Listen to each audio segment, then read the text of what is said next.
Hello students, स्वागत है आप सबका और एक नए वीडियो में।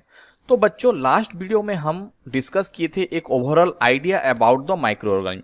आपका माइक्रो ऑर्गेनिज्म होता क्या है, what are the microorganism, microorganism क्या होते हैं, ओके, उनका कैरेक्टरिस्टिक्स क्या है, वो कहाँ रहते हैं, ये सब हम प्रीवियस वीडियो में बात कर चुके थे। या फिर क्या मैं बोल सकता हूँ कि हम ऑलरेडी जान चुके हैं कि माइक्रो ऑर्गेनिज्म होते क्या हैं, हो गया, जिनको हम माइक्रोस्कोप्स की हेल्प से देखते हैं, वो हर एक कंडीशन में रह पाते हैं। Different groups of micro organism के बारे में हम ऑलरेडी डिस्कस कर चुके हैं। तो अभी देखते हैं कि जो हमारा चैप्टर का नाम है माइक्रो ऑर्गेनिज्म फ्रेंड्स और फो, तो अभी देखते हैं the use of microorganism और the friendliness of the microorganism, कि माइक्रो ऑर्गेनिज्म हमारे दोस्त कैसे होते हैं। अभी सबसे पहले इसी बात को समझते हैं, इसके बाद हम डिस्कस करेंगे कि वो हमारे दुश्मन कैसे हैं।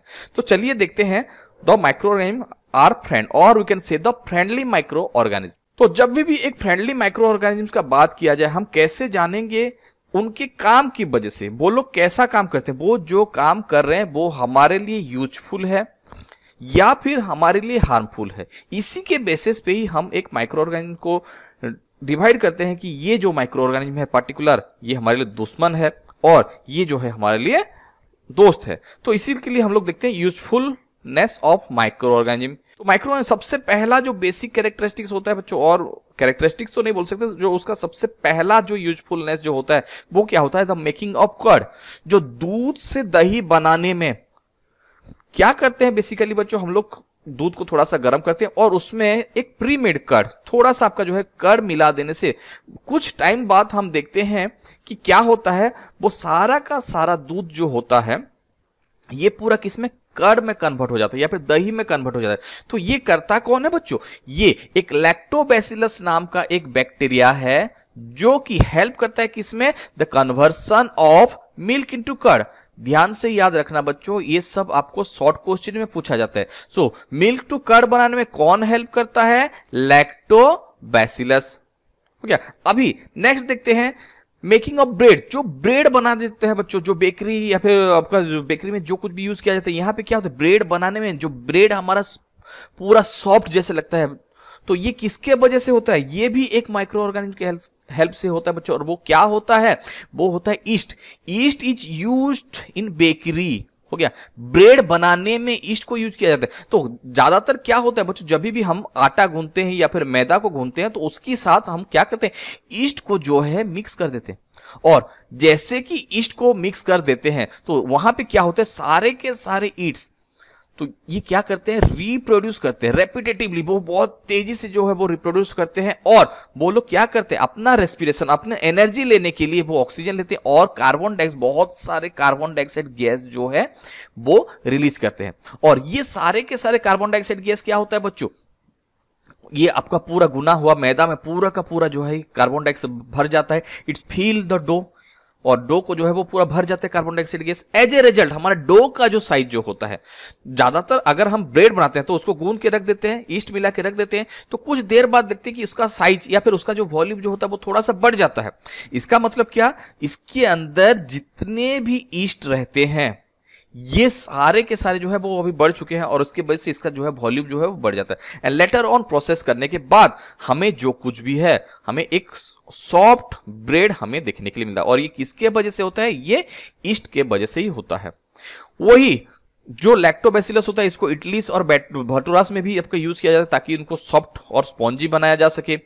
ईस्ट भी जो रहता है ये आपको ब्रेड में मिलाया जाता है, उसी को भी आपका जो है स्पॉन्जी बनाने के लिए। एंड मिल्क टू कर्ड के लिए लैक्टोबैसिलस को ही यूज किया जाता है बच्चों। समझ में आया बच्चों? तो आगे थोड़ा सा देखते हैं। अभी कुछ बैक्टीरिया ऐसे होते हैं बच्चों जिनको कॉमर्शियली भी यूज किया जाता है। कॉमर्शियल यूज मतलब हम लोग लार्ज अमाउंट में प्रोड्यूस करते हैं या फिर उनका यूज ही ऐसे होता है ताकि हम इसको लेके बेचा जा सके। तो कॉमर्शियल यूज में सबसे पहले क्या आएगा बच्चों, अल्कोहल और वाइन प्रोड्यूस करने के लिए। तो कुछ बैक्टीरिया ऐसे होते हैं जो कि क्या करते हैं, जो नेचुरल शुगर जो प्रेजेंट रहता है ग्रेन में, इन सबको किसमें कन्वर्ट कर देते हैं, अल्कोहल में कन्वर्ट कर देते हैं। तो ये एक यूजफुलनेस हुआ कि नहीं, ये एक यूजफुल माइक्रो ऑर्गेनिज्म, क्योंकि अल्कोहल प्रिपेयर करने के बाद जो है हम लोग इसको वैराइटीज ऑफ वे में यूज कर सकते हैं बच्चों। और जिस प्रोसेस में वो कन्वर्ट करते हैं उसी शुगर को, उसी को फर्मेंटेशन कहा जाता है। ये एक इंपॉर्टेंट क्वेश्चन है बच्चों। तो अगर आपको क्वेश्चन में आया फर्मेंटेशन क्या होता है, the process of converting sugar into alcohol is called fermentation. Clear है बच्चों? कहां पे यूज किया जाता है? कॉमर्शियल यूज में कहां पे होता है? अल्कोहल एंड वाइन प्रोड्यूस करने के लिए। और जिस प्रोसेस में ये शुगर से अल्कोहल को कन्वर्ट करते हैं, उसी प्रोसेस को क्या कहा जाता है? फर्मेंटेशन कहा जाता है बच्चों। समझ में आया? और कुछ ऐसे बैक्टीरिया होते हैं, और हाँ, सबसे इंपॉर्टेंट, जो ये फर्मेंटेशन प्रोसेस कौन डिस्कवर किए थे? लुईस पास्चर जो थे, वो आपका फर्मेंटेशन का ये जो एक आइडिया जो है वो दिए थे। देन कुछ बैक्टीरिया भी ऐसे होते हैं बच्चों जो आपका विनेगर प्रोडक्शन में भी हेल्प करते हैं, या फिर हम लोग क्या बोलते हैं, कुछ बैक्टीरिया जो होते हैं वो अल्कोहल को एसिटिक एसिड या फिर जिसको हम विनेगर बोल के कहते हैं, ये भी विनेगर में कन्वर्ट करने के लिए भी बैक्टीरिया यूजफुल होते हैं। देन अभी आ जाता है जो सबसे इंपॉर्टेंट, जो the most important use of microorganism, और वो क्या होता है बच्चों? इन द मैन्युफैक्चरिंग और in the preparation of medicine. जब भी हम लोग को बुखार होता है तो हम डॉक्टर के पास जाते हैं, और डॉक्टर जो है हमें बहुत सारा मेडिसिन जो है एक साथ दे देता है, और उसी के मेडिसिन के साथ क्या होता है बच्चों? एक एंटीबायोटिक जरूर होता है। हो गया? तो ये जो एंटीबायोटिक्स होता है बच्चों, ये भी बनता है आपका किससे? माइक्रो ऑर्गेनिज्म से ही बनता है। समझ में आ रहा है बच्चों? तो यहां पे क्या होता है, या फिर उसी बैक्टीरिया से बना। तो एंटीबायोटिक्स क्या होता है एक्चुअली, हम लोग देखते हैं। तो एंटीबायोटिक्स आर दो सब्सटेंस व्हिच जनरली किल और stop the growth of bacteria. ये क्या करते हैं? बैक्टीरिया जो हमारे हार्मफुल बैक्टीरिया हमारे बॉडी के अंदर चले जाते हैं, उनका ग्रोथ को ये लोग स्टॉप करते, या फिर उसी बैक्टीरिया को ही मार देते। और इसी के वजह से ही जब भी हम लोग डॉक्टर के पास जाते हैं, जो डॉक्टर हमें कुछ एंटीबायोटिक्स टैबलेट या फिर कैप्सूल या फिर इंजेक्शन जो है हमें दे सकते हैं। तो एंटीबायोटिक कहां से बनते हैं? सबसे जो पुराना एंटीबायोटिक जो था, जो पेनिसिलिन, ये सबसे पहला एंटीबायोटिक था। उसके बाद आजकल अगर हम लोग मार्केट में देखेंगे तो बहुत सारे एंटीबायोटिक्स हमें देखने के लिए मिलते हैं, जैसे कि हो गया स्ट्रेप्टोमाइसिन, टेट्रामाइसिन, एरिथ्रोमाइसिन। ये सारे के सारे क्या होते हैं बच्चों? डिफरेंट वेराइटीज ऑफ एंटीबायोटिक्स होते हैं। तो जो सबसे पहला एंटीबायोटिक जिसको हम लोग पेनिसिलिन बोल के कहते हैं, ये कौन डिस्कवर किए थे बच्चों? ये अलेक्जेंडर फ्लेमिंग। ये नाम आपकी बुक में दिया गया है, इसको थोड़ा सा आप देख लेना। तो हर एक पर्टिकुलर डिजीज के लिए बच्चों क्या होता है? डिफरेंट अलग अलग वेराइटीज ऑफ एंटीबायोटिक्स जो है वो डिस्कवर या फिर आजकल जो है वो ग्रोइंग अप करवाया जा रहा है। बहुत सारे डिफरेंट माइक्रो ऑर्गेनिज्म को आपका ग्रो अप करवाया जा रहा है, ताकि हमें एक पर्टिकुलर डिजीज ना हो सके। और हर एक डिजीज के लिए अलग अलग डिजीज के लिए अलग अलग तरह के हमारे पास क्या है? एंटीबायोटिक्स प्रेजेंट है बच्चों। तो बच्चों ये क्या होता है? रिमेंबर वन थिंग, हमें अगर एक पर्टिकुलर डिजीज होने के बाद ही, या एक पर्टिकुलर डिजीज होने के बाद ही हमें क्या किया जाता है बच्चों? एंटीबायोटिक दिया जाता है। और एंटीबायोटिक्स को जो है हमेशा आपका क्या करना चाहिए? अंडर द प्रिकॉशन हमें लेना चाहिए। एक हमेशा जो है वो क्वालिफाइड डॉक्टर के अंडर में ही हमें जो है सारे के सारे एंटीबायोटिक्स को जो है लेना चाहिए। और रिमेंबर वन थिंग बच्चों, that the antibiotics does not work on viral disease. So the disease which are caused by the virus, जो वायरस की वजह से जो डिजीज हम या फिर हमें होता है या फिर किसी भी ऑर्गेनिजम्स को होता है, तो उसी डिजीज में एंटीबायोटिक्स का काम कुछ भी नहीं रहता, क्योंकि वायरस एक अलग चीज है और बैक्टीरिया एक अलग चीज है। तो बैक्टीरिया, जो disease which are caused by the bacteria, they are cured by antibiotics। और जो वायरस की वजह से होता है उसके लिए आपका अलग से मेडिसिन आता है बच्चों। तो ये सारे के सारे चीज जो है हमें थोड़ा सा ध्यान में रखना चाहिए कि हमें वायरल डिजीज हुआ है या फिर हमें बैक्टीरियल डिजीज हुआ है। हो गया? कौन सा डिजीज हुआ है, according to that we have to take medicine. उसी के हिसाब से हमें मेडिसिन और we can say the antibiotics हमें लेना चाहिए। समझ में आया बच्चों? तो अभी देखते हैं हमें एंटीबायोटिक लेने से पहले हमें क्या क्या ऐसा काम करना चाहिए। और ये चीज हमेशा याद रखना बच्चों, अगर डिजीज हुआ है उसके बाद जाके हमें एंटीबायोटिक दिया जाता है ताकि उसका ग्रोथ को हम लोग बंद कर सके। अगर बिना मतलब के ही अगर हमें कुछ भी डिजीज नहीं हुआ है and we are continue to taking antibiotic, तो हमारे बॉडी के अंदर जितने भी फ्रेंडली माइक्रो ऑर्गेनिज्म और जो फ्रेंडली बैक्टीरिया रहेंगे, इनको भी ये नुकसान पहुंचा सकता है। तो ये हमेशा प्रीफर किया जाता है बच्चों, आफ्टर बीइंग ए डिजीज, एक डिजीज होने के बाद ही हमें एंटीबायोटिक्स लेना चाहिए। तो एंटीबायोटिक्स किसके अंदर में लेना चाहिए, फिर कुछ प्रिकॉशन देखते हैं बच्चों। तो सबसे पहले ये हमेशा सबसे पहला याद रखना कि ये एक हम लोग क्वालिफाइड डॉक्टर से पूछने के बाद ही हम लोग मेडिसिन ले। Antibiotic should be taken only on the advice of a qualified doctor. अगर एक बार हमें एंटीबायोटिक शुरू कर देते हैं then it should be completed. इसको जो है हमें कंप्लीट होना चाहिए, इसको जो है हम लोग पूरा का पूरा कंप्लीट करेंगे, आधे में हम लोग इसको नहीं छोड़ सकते।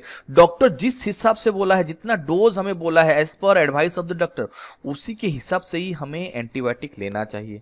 और जैसे कि मैं आपको बोला बच्चों, antibiotic should not be taken unnecessarily हमें एंटीबायोटिक लेना नहीं चाहिए, क्योंकि ये क्या करता है, कुछ यूजफुल बैक्टीरिया को ही हमारे बॉडी में वो मार देता है, जो हमारे बॉडी के लिए अच्छे होते हैं ये इनको ही मार देता है बच्चों।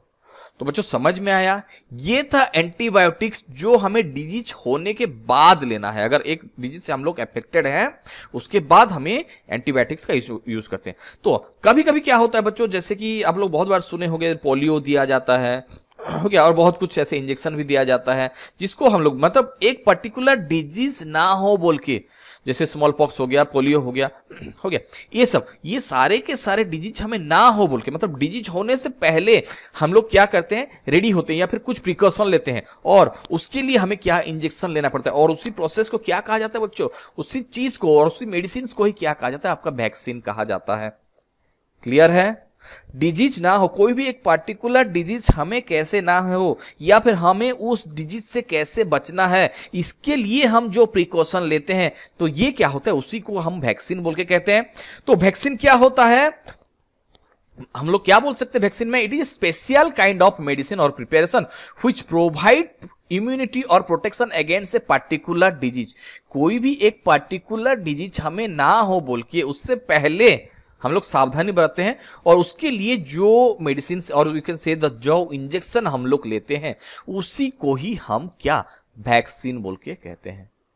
क्लियर है बच्चों? तो यहां पे क्या होता है, ये वैक्सीन में एक्चुअली होता क्या है, सबसे पहले तो आप सबको पता है कि हमारे बॉडी में या फिर हमें कुछ भी अगर बीमारी होता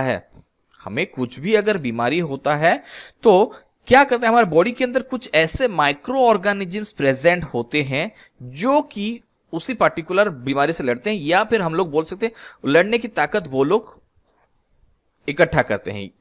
समझ में आ रहा है बच्चों मैं क्या बोल रहा हूं? तो उसी केसेस में क्या होता है, तो when a disease microbes enter into, जब भी हमारे बॉडी के अंदर किसी भी एक तरह का डिजीज होता है तो हमारे बॉडी क्या करता है, उसी सेम तरह का एंटीबॉडीज, इससे लड़ने के लिए आपका जो है एंटीबॉडीज प्रोड्यूस करता है।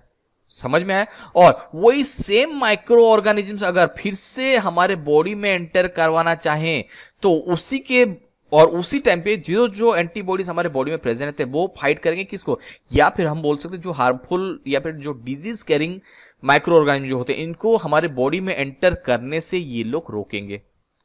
समझ में आया? तो वैक्सीन में क्या किया जाता है, जो डेड और वीकेंड माइक्रोस्कोप, जो आपका जो कमजोर या फिर मरे हुए माइक्रो ऑर्गेनिज्म या फिर माइक्रोब जो होते हैं, इन सबको क्या किया जाता है, हमारे एक हेल्दी बॉडी में ट्रांसफर इंजेक्ट करवा दिया जाता है। तो वो लोग क्या होंगे, धीरे धीरे हमारे बॉडी के अंदर वो लोग एंटीबॉडीज डेवलप करेंगे या फिर बीमारी से लड़ने का ताकत जो है वो लोग एकजुट करवाएंगे।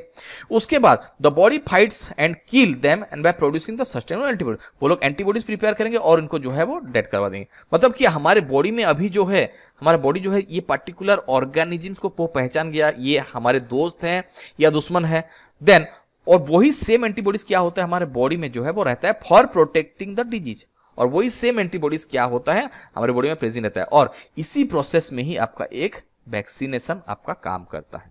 समझ में आए? क्या करते हैं, जो एक पर्टिकुलर डिजीज आता है उसी से रिलेटेड और उसी का ही कुछ एक फैमिली और उसी डिजीज का ही आपका माइक्रो ऑर्गेनिज्म को, चाहे वो डेड माइक्रो ऑर्गेनिज्म हो सकता है और या फिर जो कमजोर माइक्रो ऑर्गेनिज्म हो, उनको हमारे बॉडी में छोड़ा जाता है ताकि हमारे बॉडी उनके साथ लड़े, हो गया, और प्रॉपर एंटीबॉडीज वो बनाए, और ये एंटीबॉडीज बनने के बाद ये क्या करता है हमारे बॉडी में रहता है ताकि इन फ्यूचर, अगर फ्यूचर में वही सेम डिजीज अगर हमारे बॉडी को अटैक करता है तो उससे बचाया जा सके। और बहुत सारे डिजीज होते हैं बच्चों जिनको अभी तक क्योर किया गया है, जैसे आपका cholera, tuberculosis, smallpox, hepatitis, all this can be prevented by the vaccination process. और सबसे बड़ा हमें कहां पे सक्सेस मिला है, जो पोलियो वैक्सीनेशन होता है बच्चों, 2 बूंद जिंदगी के, आप लोग बहुत बार सुने होंगे, ये भी हमारा इंडिया का एक सक्सेसफुल वैक्सीनेशन प्रोग्राम है बच्चों। समझ में आया? तो this was all about the useful microorganism. ये पूरा सारा का सारा जो कुछ भी आज हम पढ़े, ये सारे के सारे क्या है बच्चों, यूजफुल माइक्रो ऑर्गेनिज्म है। तो नेक्स्ट वीडियो में बात करेंगे बच्चों about the harmful micro organisms. तब तक के लिए बाय बाय, मिलते हैं नेक्स्ट वीडियो में।